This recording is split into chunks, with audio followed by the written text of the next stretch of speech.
Thank you, Miriam. That was the nicest introduction I've ever had. Now, my challenge is to squeeze that full day into 30 minutes. So it's never going to happen. So I'll do my best. I'm going to talk about the change, the waves of change, no doubt. And as you said, try to turn it in a positive way. My name is Rick. I'm 59 years old, so I'm an old guy. So that means I'm not one of those young techies that is talking about, the new world of technology. I come from the old world. And in the old world, I've been in managing director positions, CEO positions, for over 25 years. I retired when I was 46. I sold my last company to Dorothy Hansen, crashed quite a lot of money, stayed home. And after 6 months, my wife said, go out and do something. And so I started doing what I do today, inspiring companies about the future and how they can use the future. I've been doing that for over 10 years now.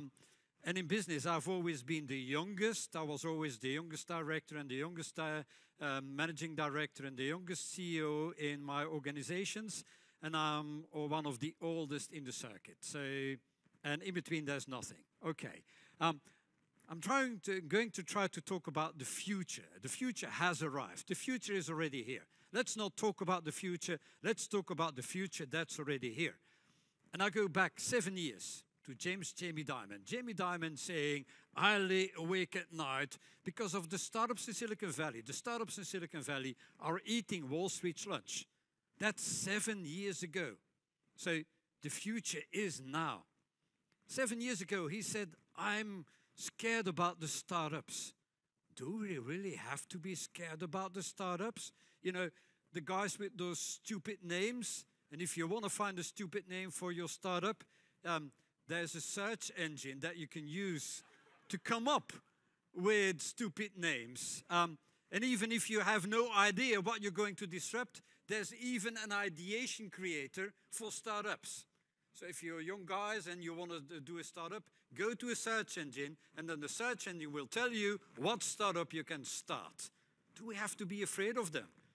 They have their own dress code. You have their own dress code as well, but they have their own dress code. They have their own interior code, yeah? And they mimic large organizations because there's 5 people, and one is a CFO, one is a CEO, one is the CDO, one is the CTO, and they have 1 employee. Do we have to be afraid? You know what they're doing? They're trying to get money. Round 1, round 2, round 3. If you talk to them, that's the only thing they can talk about. In which round are you and how much money did you receive? Something like that. And so burn rate, your banks, burn rate is their most important KPI. What's your burn rate? And I'm not joking. They even have courses to calculate burn rate. Yeah, because burn rate seems to be the most important. Now, do we have to be afraid of the guys that fake it till you make it? No, your banks. You can't fake it till you make it, but you don't have to be afraid of them. They're very good with the buzzwords. The buzzwords of today, they're very good in talking about purpose and people and planet. They're very good at it. And about impact. All those companies that want to make impact. That's what they're talking about. But you shouldn't laugh at them. I mean, don't think that, the guys on stage, they've been talking about digital disruption for over 20 years now. Where is that digital disruption? We survived it. We're still here. I think that the worst is still to come. And I really mean that. If you look around, don't think that you survived digital disruption. Digital disruption is just on the way. And then you have to get rid of the most dangerous thing. I call it the beach chair syndrome. And I reckon that most banks are in the beach chair syndrome. What's the beach chair syndrome? Just imagine that your business model is putting and renting beach chairs on this overcrowded beach in Rimini, Italy, because that's where the picture was taken. Okay. It's an overcrowded market. Don't tell me that your market is not overcrowded. You're fighting against each other, yeah? And so what do? In the morning, you wake up a little bit earlier than competition and you steal 1 or 2 rows. You increase your market share. Don't tell me it's not important. You increase your market share. But then for the rest of your day, you're locked up in your market share. So the only thing you can do is focus on your market share. And then it becomes dangerous, because the very moment you start to focus on your market share, you put your head in the ground, and the only thing you could see is your beach chairs. So you watch competition, and you think about your beach chairs, operational excellence. Smaller chairs, put them closer together, buy them in China, you know, think Ryanair, give them fancy colors, stuff like that. You're very good at it. And every day the sea is the same. You know, the sea retreats, and then you have a little bit more beach, and then the sea comes up, and then you lose a little bit of space. That's what you do. The whole day long, you're walking down with your head in the ground, focusing on your beach chairs. And James Jamie Dimon in 2015 was talking about the digital tsunami. And I thought, oh, a digital tsunami. So there's a digital tsunami on the way. So what is happening when a tsunami is on the way? Your beach gets extra wide. What is your brain going to tell you to do?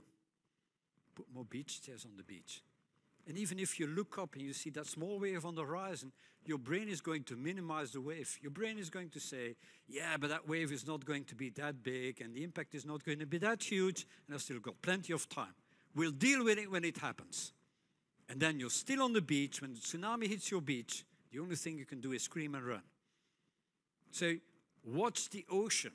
And I don't say it's not important to watch your beach chairs, but you have to watch the ocean as well, because there's always a tsunami on the way. And we've seen it in the last couple of years. You know, there's been the virus. And you know, you could have known that sooner or later there would be a virus. The virus didn't break the system. The virus was just a wake-up call. Hey guys, wake up. Think about what we're doing. You know, can we keep on, and I'm so glad that you're talking about sustainability, can we keep on squeezing the planet to make profit? No, we can't. And it's not because of a young girl that we can't. It's not because of an old guy that we can't. It's because of me and my kids and my grandkids. We have to do it for the next generations. Not for our generation, but for the generations that follow us. And we are responsible, so we have to go into sustainability. Now, talking about tsunamis, I think that the mother of all tsunamis is approaching our beach right now as we speak. And it's not about supply chains, you know. It's not about that one ship getting stuck in Suez somewhere and the whole supply chain breaks down. It's not about the war that we didn't expect. Yeah, it's all parts of that, but the big tsunami that's on the way is this perfect storm. These perfect storms of new emerging technologies that are already around, like the metaverse, like blockchain, cryptocurrencies, NFTs, Web3. And that's going to be a perfect storm, and it's going to be the tsunami of all tsunamis. And it's approaching your beach at a very high speed as we speak. So you better wake up, get rid of your beach chairs, watch the ocean, and instead of screaming and running, watch how you can surf those waves of change. Now, I have got grandchildren. And when we're talking about that waves of change, for them, it's not a tsunami. They already live it. I don't know who has kids or grandkids that are on Roblox. Anybody? Roblox? Yeah. Not enough. Look at it, Roblox. My grandkid, my grandson, is 7. He's on Roblox. You know what he does on Roblox? He wants to make money on Roblox because he wants to buy stuff on Roblox. And if you want to have money on Roblox, you can do 2 things. Ask your mom for money, and she says, no way. Or you can make money on Roblox. So what is he doing? He is learning to code. He's 7 years old. He's learning to code on Roblox, because if he can code, he can create stuff on Roblox, and he can sell it on Roblox. So he's setting up a business in a virtual environment. So when we talk about the metaverse, and we say, yeah, but the metaverse is something completely new, the next generation is already in the metaverse as we speak. So you might have this brilliant strategy, but like the great American philosopher says, you can have a great strategy, but you get punched in the face sooner or later.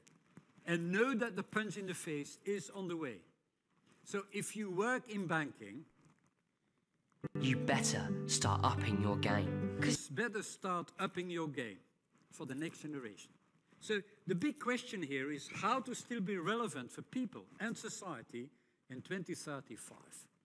You might look at me and say, Rick, 2035.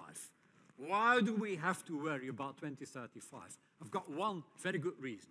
Who remembers the financial crisis of 2008? Who remembers it here? Like it was yesterday, yeah? But that's 14 years ago, 2008, 14 years ago. 2022 plus 14 is 2036. So if 2008 was yesterday, then 2035 is tomorrow. And if you don't do anything today, and if you don't start today, it'll be tomorrow, and then you will look back at 2022 and say, hey, we should have done something about it. And don't tell me, like most companies tell me, yeah, no, Rick, but COVID-19 was a speed course in digitization. We're moving faster than ever before. If I look carefully, and if you have the guts to look carefully, what you're going to see is that you just put a digital layer on top of an old cake. You haven't touched the inner sides of your company. You just put a digital layer on top of that. That's not going to be enough. If I would ask you, do you want superpowers in business? I'm pretty sure that you're going to say, yeah, we want 2 superpowers. If we could look into the future, if we could predict the future, and if we could read the minds of our customers, that would be amazing. Now you can. Ask the young guys. So if you work in banking, listen to them. And I'm going to ask them to tell you and sit back for, it's about like 90 seconds, and listen to what they say. In just 10 years from now, we'll be buying and influencing buying in ways that will confound you. We won't just watch your ads. We'll expect smart, tailored content based on our social graphs. Tailored for me. Me. Me. Me. And me. We want to interact with it as we watch it, not just with touch, but with voice, with gesture, with intent. You better embed everything that is featured with additional information, social APIs, and e-commerce functionality. And we mean everything. Everything. Everything. The car, the skirt, the hotel, the app. Because we expect to double tap on anything to get more information. Don't worry. You'll offset the cost by on-selling any leads to those data aggregator type companies. We'll spread it through our networks and co-create with you. And when we do buy, there are normally more of us than there are of you. We can change your business in one trade, as long as the deal is on. Augmented reality will be the new reality. Augmented reality will be the new reality. By the way, I made this for a convention in 2011, 10 years ago. So it looks like today, but that was already made 10 years ago. Already 10 years ago, we were warning people there will be a moment that virtual reality will become the new reality, and it's on the way. So I urge you, please, buy one of those glasses. Buy one of those glasses and try it at home. Because this is going to be the new reality. And if you don't try it, you don't know what you're talking about. Sit in your virtual environment and watch Netflix in a virtual environment. Or go to the moon. You can fly to the moon. You can have the most amazing experiences. But we should stop to call it virtual reality. Don't you see this is a contradiction? Either it's virtual or it's reality. This is a digital reality. It's real. Once you have that glasses on your head, it becomes real. It's a real world. Why? You know, when you listen to music, this is real music. But do you ever, when you're on your headphones and listening to Spotify, call this virtual music? No, it's real music. So that what we call virtual world is a real world. Because our brain is accepting those impulses and creates a reality out of that. So what we're seeing for the moment is that we're creating a second world next to the first world. And where you shouldn't call it a virtual world, it's a real world. So my definition of what we call the metaverse is a parallel world where we can communicate, have an identity, where we can work and play and create value independent from the old world. A fully independent other world. And I don't say this is the end of the old world, but we're creating a new world. So a new market. A completely new market. And it's already happening. This is my dad. My dad is 84. How does he communicate? In the digital environment. Because he's using WhatsApp. Who's on WhatsApp here? Who has a family WhatsApp?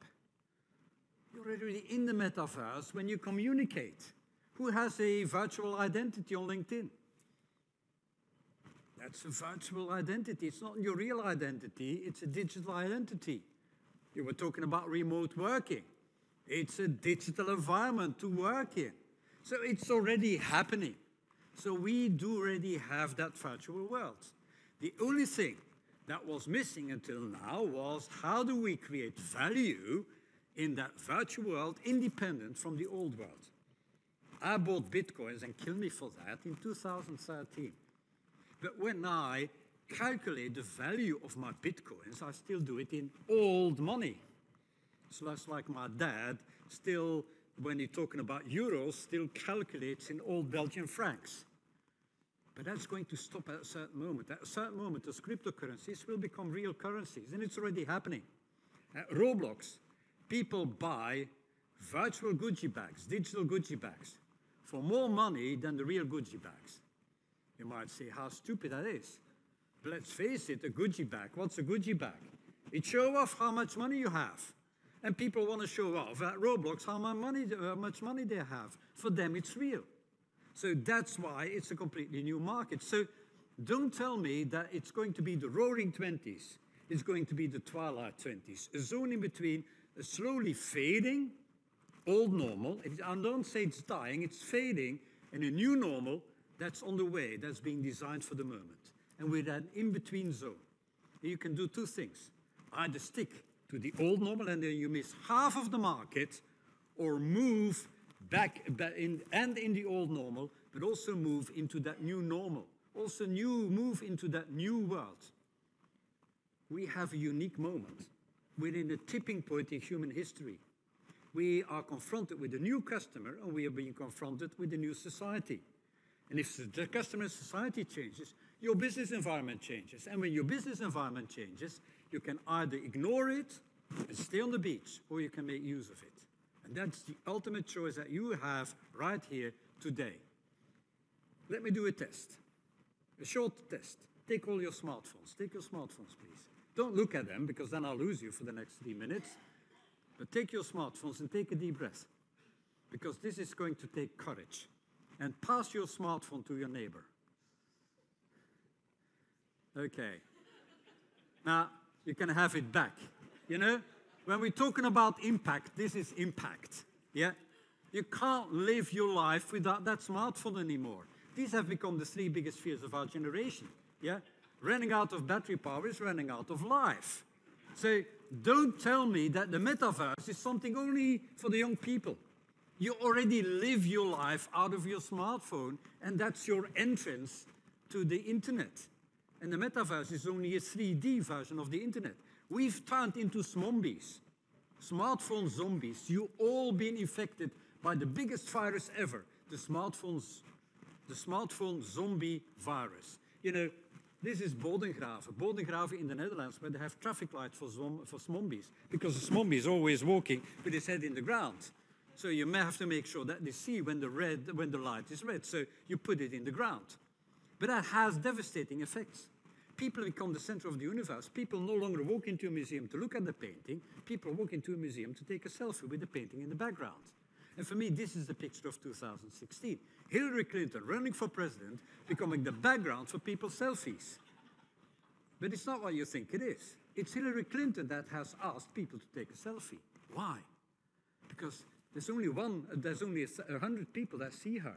But if 100 people start taking selfies and spreading through their social media, it might be 1 million people. So she's using the power of many to many. For the moment, we're all connected and we can all influence each other. But as a result of that, it's the end of the middleman. You, as banks, are no longer the middleman. There's no middleman anymore. We live in a new, different type of society in which we're all influencers and all being influenced. For the moment, there are 5 billion people worldwide being interconnected. This is new. For the first time in history, we have access to mass two-way communication. In the past, we had mass one-way communication, a sender and many receivers. But now everybody is a sender and everybody is a receiver. And that's completely new. And people that invented the internet thought that this would lead to a better world. You know, I know Sir Tim Berners-Lee because I'm running a project with Sir Tim Berners-Lee. He's the inventor of the first internet. And he says the internet, as I visioned it, we've never seen it because the internet has been stolen. When we make a connection, in between our connections are the algorithms of social media. We're not talking to each other, the algorithms are in between. And the algorithms are only there because we have been turned into the product. Senator, we run ads. The 10th of April 2018, Mark Zuckerberg, the most famous words of this century. Senator, we run ads. We're not a communication tool, we're not a communication device, we want your data. And because we want your data, we create the echo chambers and the flame walls. So social media, by definition, are the reason for the polarization in society. And we have to do something about it. Because this leads to disasters. People no longer trust their governments. People no longer trust their politicians. People no longer trust mainstream media. People no longer trust science.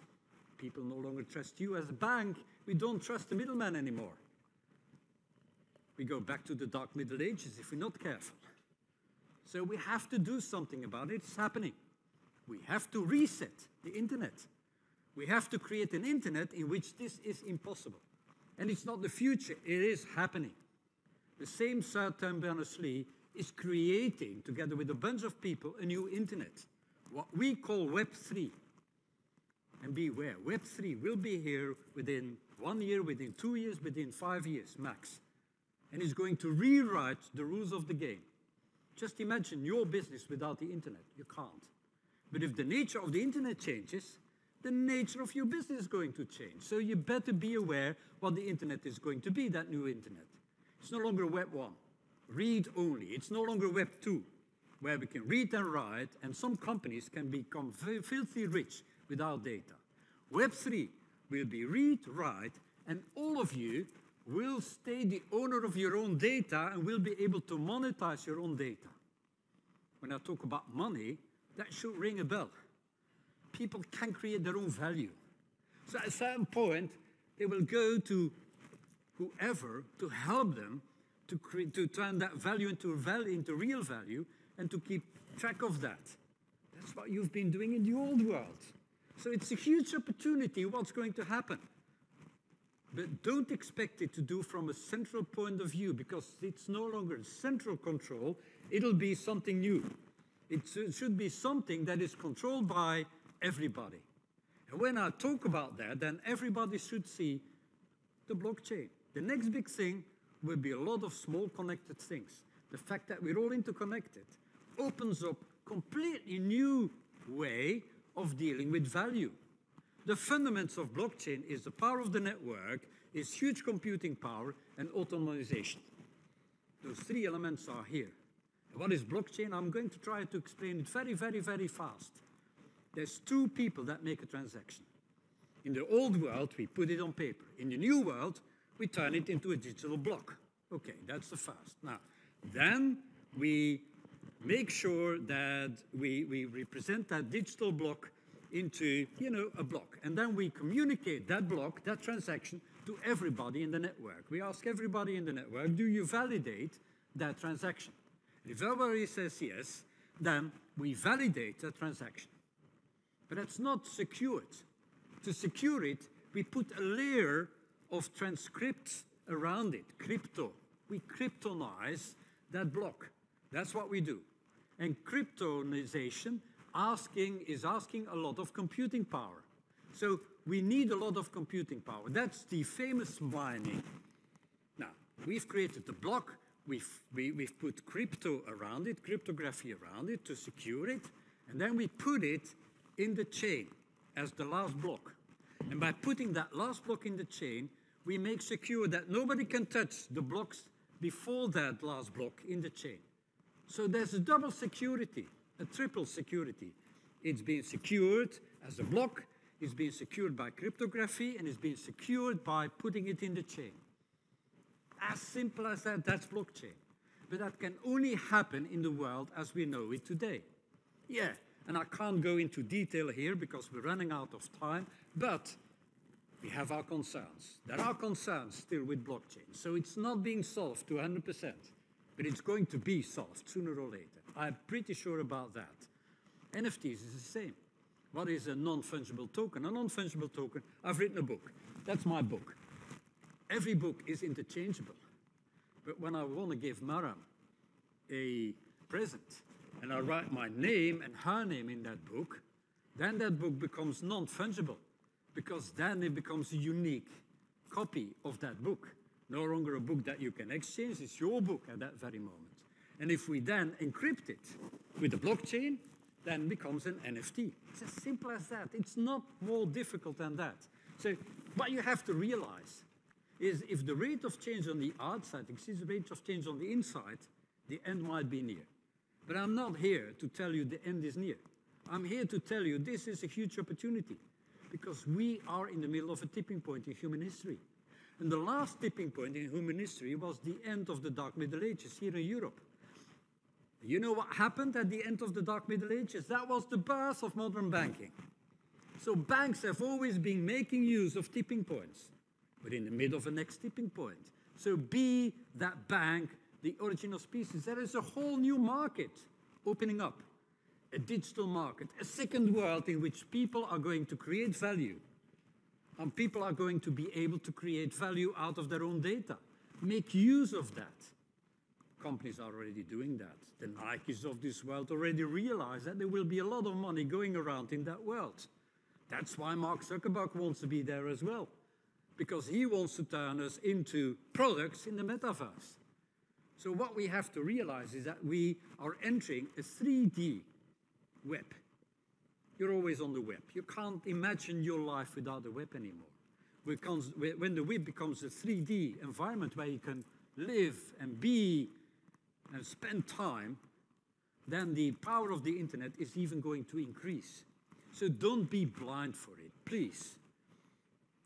When there is an earthquake, when there is a tsunami, there's always been an earthquake that is the origin of that tsunami. What's the earthquake? Don't overestimate the impact it's going to have in the next 2 years, because it's not going to hit your business in the next 2 years, but don't fall asleep, because it might hit your business in the next 10 years. And that's what we always do. We always overestimate the impact it's going to have in the next 2 years. We always underestimate the impact it's going to have in the next 10 years, and then in 10 years' time, we are surprised. Don't be surprised. It'll be here sooner or later. So get out of your beach chairs and start surfing the waves. And you will not be able to surf the waves using the old processes and procedures.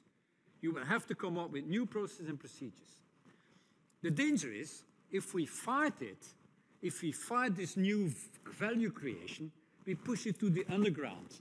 That's why I'm referring to, has anybody seen the Netflix series? Yeah, it's the upside down world, it's the underground world. We push those new technologies and the guys and the girls that run those new technologies into the underworld. And when we push it into the underworld, it's out of control. And when it's out of control, and when it surfaces it, then it might be dangerous. And that's what we're seeing for the moment. What we're seeing for the moment is, when we embrace it, we can do good with it. When we push it into the underground, it will be the bad and the ugly. And it's happening for the moment. Because we pushed it into the underground, we see a lot of bad happening with NFTs. We see a lot of bad happening in the metaverse. We see a lot of bad happening with cryptocurrencies. Because it's out of control, because we pushed it into the underworld. And then we say, yeah, but it's fake, it's dangerous. Yeah, that's our mistake. We have not embraced it, we have not surfaced it. The earth is no longer flat. We live in a new society. That is a second layer, an extra dimension. It's that extra universe. And so this is really happening. We are very close to being independent from the old world. Now, this is what we're missing. It's still not in a safe, controlled way. We need to make sure that this new environment, you're going to live in it, your kids are going to live in it, your grandkids are going to live in it, It's not safe for the moment. So somebody has to make sure it becomes safe, especially when it comes to value, when it comes to ownership. Hey, this is what banks do in the old world. No? Why not in the new world? Trust in both worlds. Because that's what we miss in the metaverse for the moment. Something that we can trust. Yeah, you might say, okay, but they have created trust because they've excluded humans. And we can't trust humans. They give it in the hands of mathematics. And mathematics is something that we can trust. Do you trust mathematics? We're still humans. We still want to feel something. We don't just expect people to say what we should believe or to do something, but we should feel safe. And feeling safe by mathematics, I don't believe it. We still need people and we still need human stuff to make us safe. So if you're a bank, listen to your grandkids. Watch the Disney movies. And in one of the Disney movies, Cinderella, there's this amazing scene where Cinderella wants to go to the ball. And then the fairy godmother comes up with a pumpkin and the mice. And Cinderella looks at it, and she said, but this is not going to take me to the ball. And then the fairy godmother says, hey, Cinderella, don't look at the stuff as they are, look at things as they are, but look at things as they can become. And that's what you should do. Don't see it as a threat, but look at, hey, this environment is there anyway. How can we use it? And how can we do something about it? How can we use that magic power? Now, that world is not out there yet. About one of the things you were talking about, you said, but we've been talking about it for 10 years. Don't start to talk about it for 10 years, please. Don't make a full plan. You know, the fast architecture. Make a full plan, and then you're going to execute the plan. I can tell you, you will be designing that plan for the next 10 years. And the world around you is changing, so you have to adapt that plan the whole time. Please, build it like we built cathedrals here in Europe in the Middle Ages. You start building. And once you start it, and then you adapt the building techniques because you get better. Do it like that. Build it like the slow cathedral building in the Middle Ages. By the way, there's still one cathedral being slow built in Europe, the Sagrada Familia. Who's already visited it? Barcelona? Okay, next time we do it in Barcelona, you can invite me because it's one of my favorite cities. But the Sagrada Familia is a perfect example for another reason. Because of the architect, Gaudí. What he did was not to fight the forces, because what's a cathedral? It's fighting against gravity. It's difficult. What he did was, he was so genius to design a hanging cathedral. He was using weights and strings to design a hanging cathedral. That made it much more easy because he didn't have to fight gravity, he was using gravity. And then the only thing he needed to do was to mirror it. So if you're walking in the Sagrada Familia, remember that you're walking in an upside-down world. Hey, that's again the upside-down world. So don't fight those forces, but use them. It's a waste of time and energy to fight the metaverse, to fight cryptocurrencies, to fight NFTs. Use them to do good. Don't be tech-driven, but be tech-enabled. Enable yourself with technology. And finally, you see banks embracing cryptocurrency, NFTs. Finally, don't push them to the underground, but start to look, what can we do with it? Not by centralized control, but by math and the network. But combine it. Combine it into augmented trust. You know, mathematics, the blockchain, and cryptocurrency combined with human touch. Both worlds. Combine it. That's your unique position that you can take. It's called decentralized finance. It is already happening. Embrace it, please. Now, some of you might say, yeah, Rick, but it's all business to consumer. We're in business to business. For me, that's even a bigger opportunity. Look at it like this. This is an open market. There are no specialists yet, and it's full of low-hanging fruit. And I will explain you why. You know, this is not only happening to banks, this is happening to all businesses. It's happening to all businesses. And all business lines are going to disappear. Industries are going to disappear. You know, what's the difference between the food industry and the healthcare industry in the future, when they'll all be into, you know, this new environment? So what we're going to see is that industries will be replaced by ecosystems, and ecosystems will need help. They will all be collecting, processing, and activating data into actionable insights, into actions. That's what they're going to do. All of the businesses that you deal with. So all businesses will be in distress.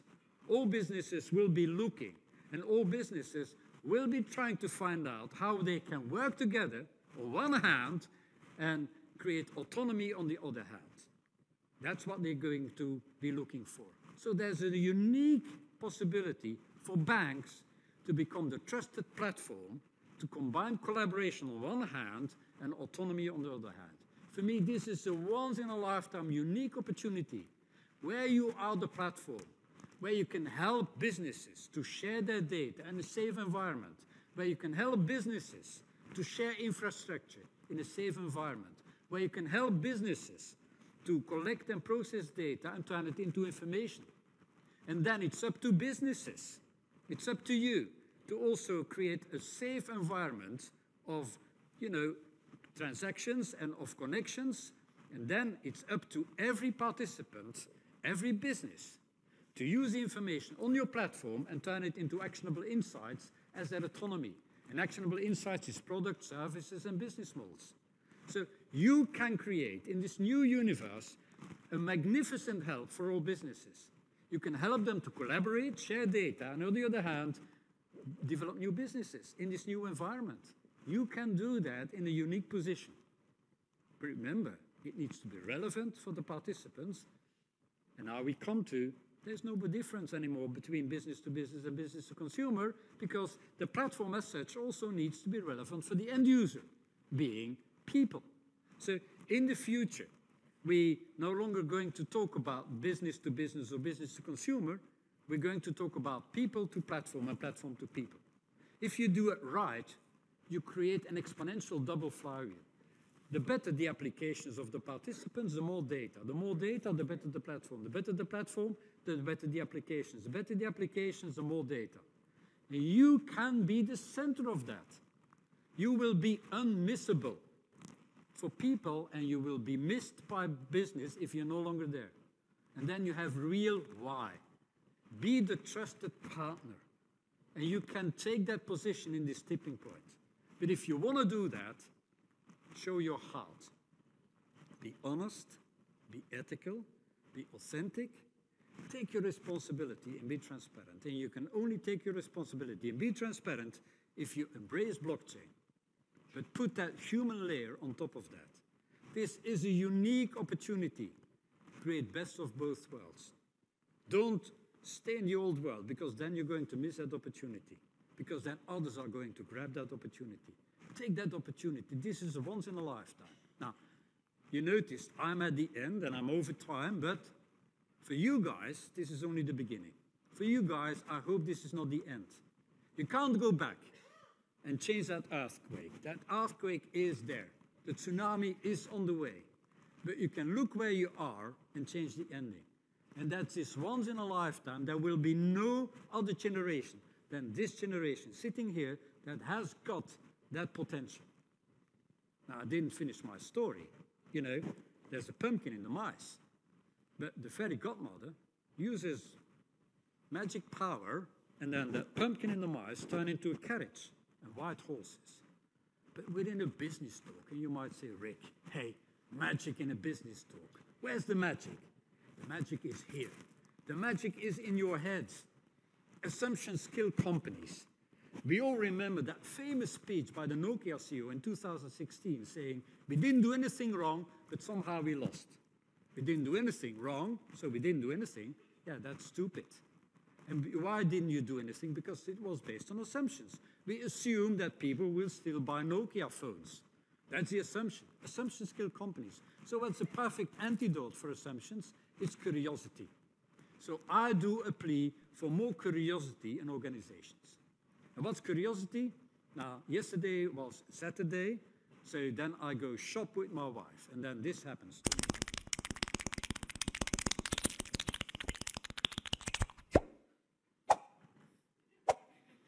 We all know the difference between the two, yeah? And every Saturday, I try to follow her, but it just doesn't work. But okay, it's not about men or women. It's about two ways of running your bank. You know, banks have the tendency, and short-term, nothing wrong, to have a long-term strategy, to keep your eye on the ball and to not be distracted. When it's short-term notice, no problem.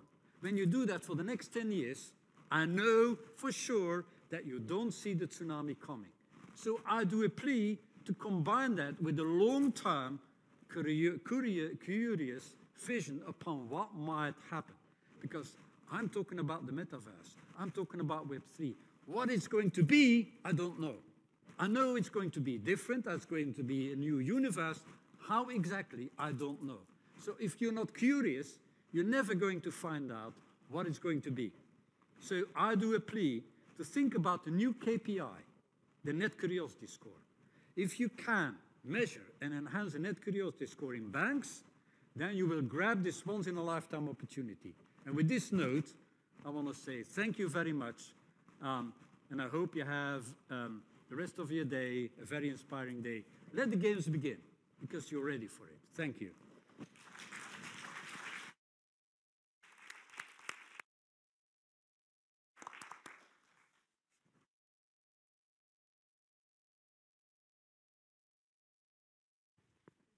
Thank you very much.